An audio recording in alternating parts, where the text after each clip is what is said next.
and welcome to In Their Own Words, the story of the American experiment in the words of the people who made it happen. Hi, I'm your host, Pete Fenzel, and we're delighted that you chose to join us for this very special episode. Today's episode is about the most important night in American history. It is the story of 2,400 defeated yet faithful men, many of whom were sick, feverish, half-starved, and dressed in the wintertime in the tattered remnants of summer clothes, many of them without shoes or stockings, and their feet wrapped in bloody rags.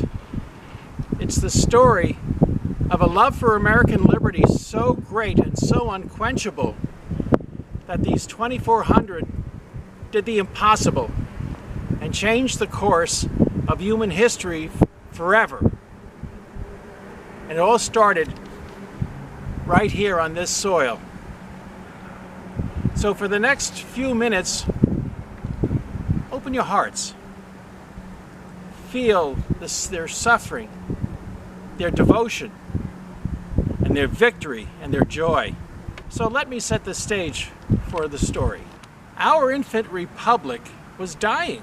Since we declared our independence in July of 1776, America knew nothing but defeat and disaster. A huge army of British and German auxiliary troops had landed in New York, and since then our army of 20,000 Continental soldiers had known nothing but defeat after defeat after defeat. First on Long Island in August, then at Kips Bay and Harlem Heights in Manhattan in September, and then up in White Plains in October, at Fort Washington in November, and finally at Fort Lee on November 20th of 1776. And that started the retreat of what was left of Washington's army across all of New Jersey and across the Delaware River, arriving here in Pennsylvania on December 9th of 1776. With battle losses, desertions, short enlistments, and very few recruits, the Continental Army had been whittled down to a precious few, a faithful remnant. And of these men, almost all of their enlistments were running out at the end of the year, which was only in a few weeks. On January 1st, 1777, the Continental Army would cease to exist. The American Revolution would be over, and the United States of America would be a mere footnote in the sad history of failed popular uprisings and the murderous vengeance with which England reduced Scotland and Ireland to abject submission and misery would become America's future. The whole country was depressed and despondent and afraid, and our enemies were smug and confident of imminent victory. British General Lord William Howe was content to watch the American army dissolve and then walk into Philadelphia, our capital, in a few weeks without the need of boats, when the Delaware River would be frozen solid.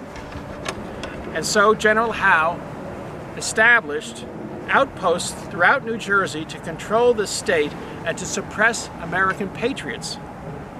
Among these outposts were Trenton and Bordentown, manned by German mercenary regiments under his command, and under the command of Colonel Carl von Donop, who stationed himself at Bordentown, and all of them were to report to General James Grant at New Brunswick.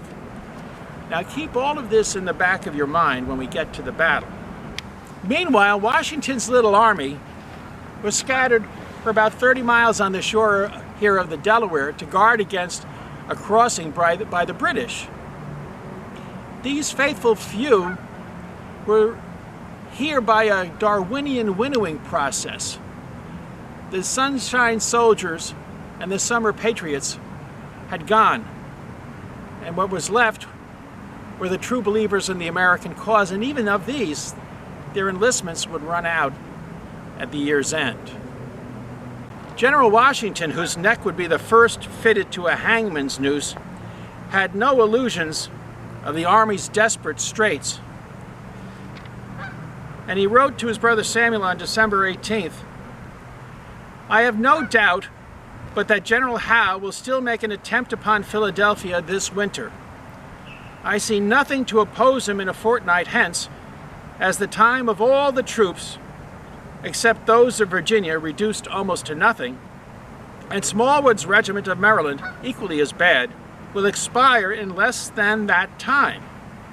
In a word, my dear sir, if every nerve is not strained to recruit a new army with all possible expedition, I think the game is pretty near up." Washington needed to employ his army while he still had one, and he was already gathering intelligence and making plans to destroy all the British and German troops from Trenton on south. The Hessian brigade at Trenton, of about 1,500 men, consisted mostly of 3 regiments under an experienced veteran commander named Johann Rall. These were the same regiments which had defeated the Continental Army on Long Island, at White Plains, and at Fort Washington. They were accustomed to seeing the backs of Americans running away and had nothing but contempt for us. Americans, on their part, had attributed almost boogeyman status to these Hessian soldiers. So this picture gives you a good idea of what the Hessians looked like. No, not that picture. Yes, that one. Another 2,000 Hessians under Colonel von Donop occupied Burlington and Bordentown to the south. Washington intended to destroy them all. He planned 3 simultaneous river crossings across the Delaware on Christmas night to make a surprise attack on the German garrison at Trenton. Colonel John Cadwalader and his 1,800 Pennsylvanians were supposed to cross the Delaware down by Bristol, and his job was to prevent Colonel Donop and his 2,000 Hessian soldiers from coming up to relieve the Trenton garrison. Then Colonel Ewing was supposed to cross the Delaware at the Trenton Ferry and to secure the stone bridge across Assunpink Creek. And Ewing had 800 men for this purpose. Washington's 2,400 men would cross here at McConkey's Ferry and then go across over there and then march down to Trenton and attack before dawn. And he expected the crossing to be completed by midnight and to attack somewhere around 6 o'clock in the morning. The troops that had gathered here were the main assault forces, the 2,400. And once they had captured Trenton, they would combine with Colonel Ewing's forces and then move south, consolidate with Colonel Cadwalader, and defeat Colonel Donop and his 2,000 troops farther to the south. Then, if all went well, he would turn north and attack the garrison up in Princeton and perhaps even New Brunswick. Surprising the Hessians at Trenton was a tall order. There were very many Tories or Loyalists, and the entire area around here was disaffected to the American cause. And all of them were able to serve as spies or informants who kept the British completely informed of everything that Washington did, or at least tried to. And so Washington adopted a boy cries wolf strategy to give them too much information so they would not know which one was the real thing. And he sent out small detachments every single night to attack, to harass, and to alarm the Hessian garrison into responding until he exhausted them. And so on the 22nd and 23rd of December, a New Jersey militia group under a Colonel Griffin attacked Mount Holly. And this stimulated Colonel von Donop to leave Bordentown, which was only 12 miles from Trenton, to go all the way down to Mount Holly, about 20 miles from Trenton. And that would put him out of range to support the garrison at Trenton should the need arise. And the need did arise on the 26th of December. Now, we Americans owe a real debt of gratitude to a young widow of a physician from Mount Holly.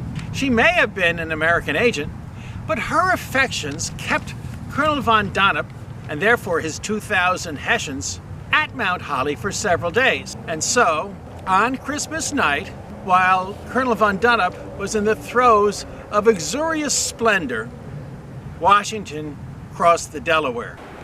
At about 3 p.m., the Continental Army mustered about a mile inland from this spot in the woods.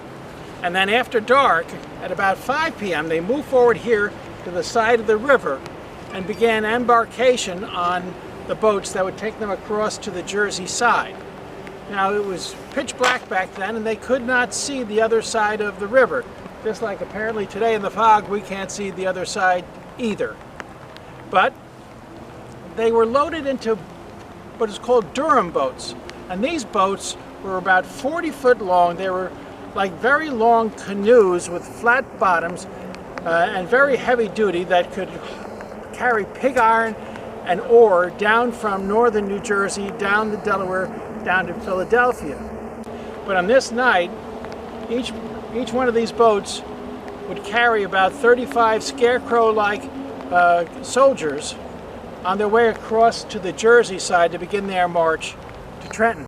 We are here now on the New Jersey side of the Delaware, and this is the spot where the Durham boats filled with Continental soldiers came across from McConkey's Ferry and landed right here at this spot.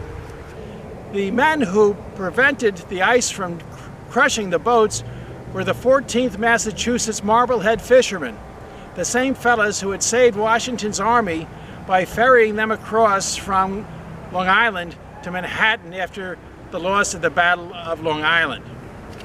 They were commanded by a magnificent commander, Colonel John Glover. As some of Glover's men rowed, the others used poles to fend off the ice. Then they would go back to McConkey's Ferry on the other side and go do it again. And it took about 70 or so crossings, all total, to get all the men on this side of the river. Now, the first boats across carried a company of General Stevens' Virginians, and their job was to establish an impenetrable perimeter around the landing zone. Then General Washington and his staff crossed as an example to the men. Now, we've all seen the famous painting of Washington crossing the Delaware by Emanuel Leutze. That scene never happened. It was pitch dark and sleeting. Washington was probably seated in a Durham boat, and the Delaware was about 800 feet wide at the crossing. The temperature dropped, the nor'easter increased, and as men came ashore, many of them had to jump off the Durham boats into knee-deep water and get their legs and their feet frozen all over again, and then come up these steep embankments, and then up a very steep hill that goes on for the better part of a quarter mile. And about 2 o'clock in the morning, pretty much all of the troops had landed by that time, and so the artillery started coming ashore. The men were in pitiable shape. They were all frozen, they were exhausted, and completely worn out. They weren't in very good shape to start with. Washington decided that these fellas really were not in any shape to fight, much or march down to Trenton. And so he risked lighting bonfires to warm the men. A sudden change came over the entire Continental Army. They had done the impossible. Not even their enemies thought that they could cross the river, and yet here they were. They had endured every peril. The password for that night was victory or death. And to these men, there was only victory, and their deaths, if necessary, was a price they were willing to pay. Their march to Trenton began about 4 o'clock in the morning, about 3 hours late, and Washington knew that he would not reach Trenton before dawn. Ewing's men would be sitting ducks by the Assunpink Creek, and the element of surprise would be lost. The Hessians would be on alert, but without any options, Washington resolved to march to Trenton and to attack, with or without the element of surprise. So the army stepped off a mile or so up the road to the Bear Tavern and turned south on Bear Tavern Road, leaving bloody footsteps in the snow. Heading south, the wind and snow was now at their backs instead of their faces, and for a mile and a half their spirits rose. But then they came to Jacob's Creek. Here we are at Jacob's Creek on Bear Tavern Road. As you can see, the creek lies at the bottom of a steep ravine about 100 feet on either side. And the 18 cannon had to be lowered down by ropes because the horses were too weak to do the job, and the men had to stand here. And while the cannon were being lowered down and then crossed over the creek that was swollen with runoff of the rainwater and getting freezing cold themselves by just standing here, and then they had to bring the cannon across and then hoist it up all the way up to the other side of the ravine. And the misery of the men in just standing still was exacerbated by the task of bringing the cannon across. And they continued on this road about another 2 miles or so to get to the crossroads at Birmingham. They got there about 6 a.m.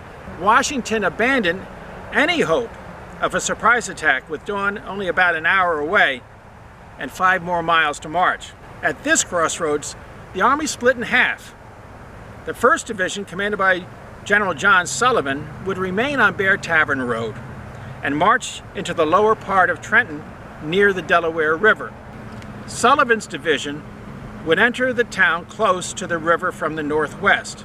The 2nd Division, commanded by General Nathaniel Greene, split off to the left across country to find the Scotch Road, which then joined the Pennington Road closer to Trenton. General Washington accompanied the 2nd Division. The 2nd Division would enter the other side of Trenton on the higher ground from the northeast. Now let's get back to Colonel Rall at Trenton. Rall was acutely aware how close he was to the American Army and repeatedly asked General Grant for support. Grant responded to him, "I can hardly believe that Washington would venture at this season of the year to pass the Delaware." For 2 weeks, the Hessians had been attacked every night by small units of the American Army, and each time they responded in force, only to find that the Americans had disappeared before they had arrived on the scene. Washington's boy cries wolf strategy was working. But on Christmas night, some Tories saw Washington's troops loading into the Durham boats at McConkey's Ferry and crossing the river. And so he got himself a horse and took off down towards Trenton, evading General Ewing's troops, got across the river down there, and knocked on the door of the house where General Rall was just having his Christmas dinner. The servant at the door would not admit the Tory and had him scribble a note to be delivered to Colonel Rall. That note gave the details of Washington's crossing, and yet Rall did not bother to read the note. He simply stuffed it in his pocket. After he had been mortally wounded after the battle, Rall had found the note and read it and said, "If only I had read this, I wouldn't have been here." By 7 a.m. on December 26th, the storm blew heavy snow from the northeast straight into the faces of the Hessian pickets stationed on both the Pennington and river roads. Everything was quiet and serene, and so the pickets warmed themselves indoors.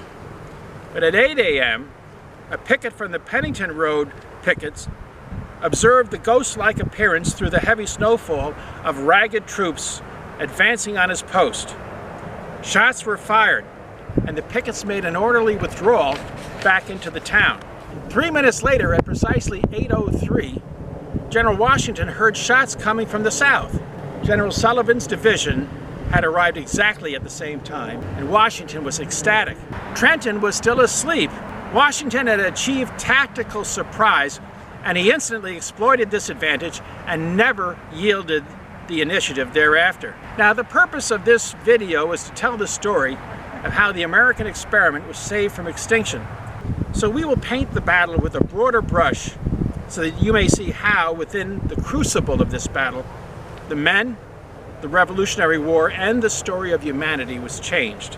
When the alarm was raised at Trenton, the Rall and von Lossberg regiments turned out and tried to form on King Street.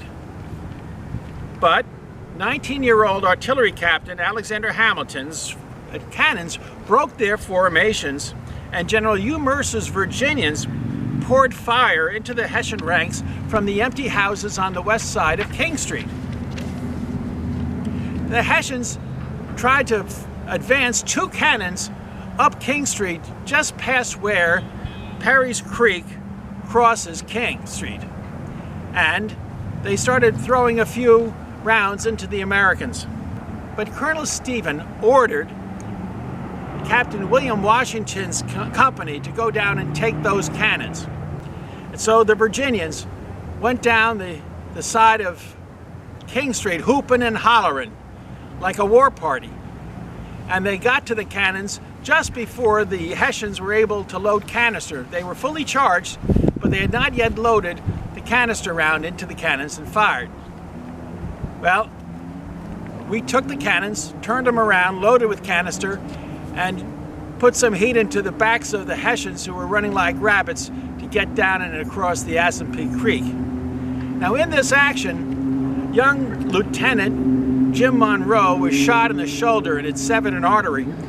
And some brave doctors went down there and clamped the artery shut and prevented him from bleeding to death. And it's a good thing too, because otherwise he never would have been the 5th president of the United States. The Hessians, meanwhile, sought shelter in the alleyways between King and Queen Streets. And Rahl's indecision cost them lives. Rahl took a bullet in the abdomen, but he bravely continued in command.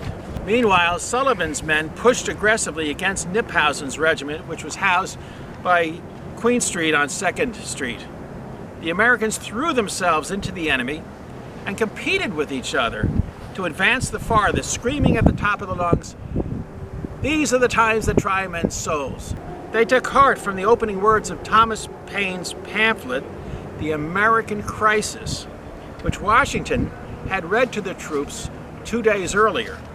Sullivan's men were commanded by the incomparable John Stark of New Hampshire, and these men were relentless, indeed reckless, for their own safety. Colonel John Glover, who commanded the Marblehead fishermen, made a dash for the stone bridge over the Assunpink Creek.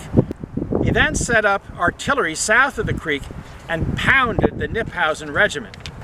The Kniphausen regiment reeled from their onslaught and retreated to the apple orchard to concentrate with the remnants of the Rahl and von Lossberg regiments. Their powder was wet and many guns could not shoot, and Rahl had attempted a breakthrough east to the Princeton road, but Washington had anticipated his move and threw 2 brigades into his path. Colonel Rahl couldn't go east, he couldn't go west to the stone bridge, he couldn't go south past the creek. Out of options and incredulous that his command was being destroyed by Americans, Rahl ordered an advance back into the town. And all he accomplished there was another dozen men killed and wounded, and a second bullet in his abdomen.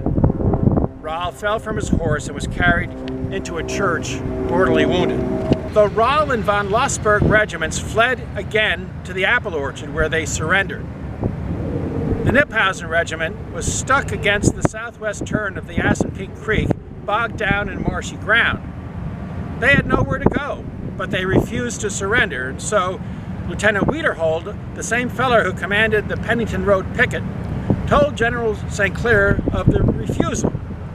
And then St. Clair told Wiederhold, "Tell your commanding officer that if you do not surrender immediately, I will blow you to pieces. Now go bring your commander here." Well, that was rather persuasive. So the Kniphausen regiment surrendered. About 60 of the Kniphausen Hessians tried to escape across the creek, and some of them drowned, but about 50 of them escaped. In less than 45 minutes in a driving snowstorm, George Washington's faithful remnant had destroyed the Hessian brigade at Trenton. 22 Hessians were dead and about 84 were wounded, with about 1,000 prisoners picked up. Over 300 Hessians had successfully escaped across the Assunpink Creek, or, early in the battle, across the stone bridge over the creek. There was a detachment of British dragoons who fled across that bridge after hearing the first shot of the battle, without putting up any fight. There were no Americans killed in the battle, but only 5 men wounded or so. And the most serious wound was that of James Monroe. Now there's some tradition that 2 fellows froze to death on the march to Trenton, but there's no proof of that. There's no documentation or record of their death. Colonel Ewing's men never made it across the Delaware. They stayed on the Pennsylvania side. Colonel Cadwalader sent across a few hundred of his men, but they couldn't get the artillery across because too much ice had been accumulating on the New Jersey side, and without artillery, he just abandoned the entire effort. Without support from Ewing and Cadwalader, Washington could not continue to consolidate forces and to attack the Hessian troops south of Trenton. And so he took his prisoners, marched back up to the ferry right here, and crossed over to McConkey's Ferry, and then moved inland a few miles to Newtown, Pennsylvania. The next day, over 1,000 Continental soldiers were unable to report at muster. And over the next several weeks, well over 100 of them would die from the effects of the march, from exposure, from disease, from fevers, from pneumonia. Washington's victory here at Trenton had changed everything. The British were absolutely dismayed. All their hopes of a quick and easy victory had been dashed. The Americans were thrilled and delighted. The entire country changed. The Revolutionary War had changed. The British would now, without any hope of reconciliation with the Americans, wage a terrible war of devastation. But Americans now understood the level of commitment that was needed to secure their independence. Washington was reinforced over the coming week, and so he took his reinforced army back across the Delaware, south of the Assunpink Creek, south of that stone bridge. A very large army of about 11,000 men under General Cornwallis had descended upon Trenton, and Washington's men stopped 3 attacks to try to get across the Assunpink Bridge by the time sunset occurred. And then, under cover of darkness, he made an end run around the British Army, brought his troops up to Princeton, and destroyed the British rear guard up in Princeton. And then, having accomplished those 3 victories, he moved his troops up to Morristown and established winter quarters there. And the next spring, a new Continental Army with new recruits reinvigorated the fight for the coming year of 1777. So when you say your prayers tonight, would you put in a word for the boys who crossed the river? That's our episode for today. Thank you for watching. God bless you.